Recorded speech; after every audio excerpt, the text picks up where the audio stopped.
Le chlorure de méthylène est un liquide clair et volatile, souvent difficile à détecter en raison de son faible seuil d'odeur. Cela en fait un danger silencieux dans les lieux de travail.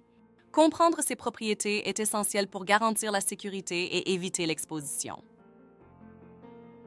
L'exposition au chlorure de méthylène se produit principalement par inhalation, mais le contact avec la peau et l'ingestion sont également des risques. Les effets sur la santé vont d'une irritation légère à des conditions graves. Réduire l'exposition est essentiel pour la sécurité. Inhalation.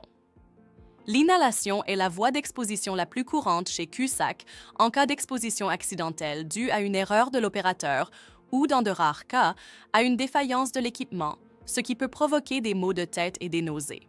Le contact avec la peau peut causer des irritations et l'ingestion présente de graves risques pour la santé. Utilisez toujours un équipement de protection lorsque vous manipulez du chlorure de méthylène à l'air libre pour réduire ces dangers. Les règlements du Québec fixent des limites strictes d'exposition pour protéger les travailleurs. Lorsqu'on travaille avec du chlorure de méthylène exposé, il faut toujours porter l'équipement de sécurité approprié, comme des masques, des gants, une protection pour les yeux et suivre les protocoles établis. N'oubliez pas que le gaz de chlorure de méthylène est plus lourd que l'air, ce qui le fait s'accumuler près du sol. Les règles du Québec disent bien que les travailleurs ne peuvent être exposés qu'à 50 parties par million de ce gaz pendant 8 heures ou 33 parties par million pendant 12 heures. Ces niveaux sont bien en dessous de ce que la plupart des gens peuvent remarquer, soit environ 160 parties par million. Ne vous inquiétez pas! CUSAC a installé des moniteurs spéciaux près de l'escalier de la tour menant à la salle de contrôle pour s'assurer que tout reste sécuritaire.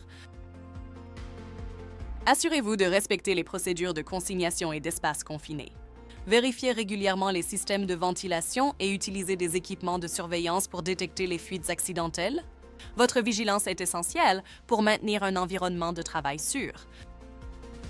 En cas d'inhalation accidentelle, déplacez la personne dans un endroit propre avec de l'air frais et appelez votre superviseur.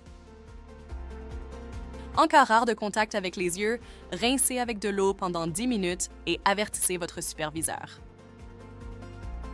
Pour contact avec la peau, rincez immédiatement avec du savon et de l'eau. Si l'irritation persiste, consultez un médecin. Ne jamais provoquer de vomissements en cas d'ingestion. Rincez la bouche et consultez immédiatement un médecin.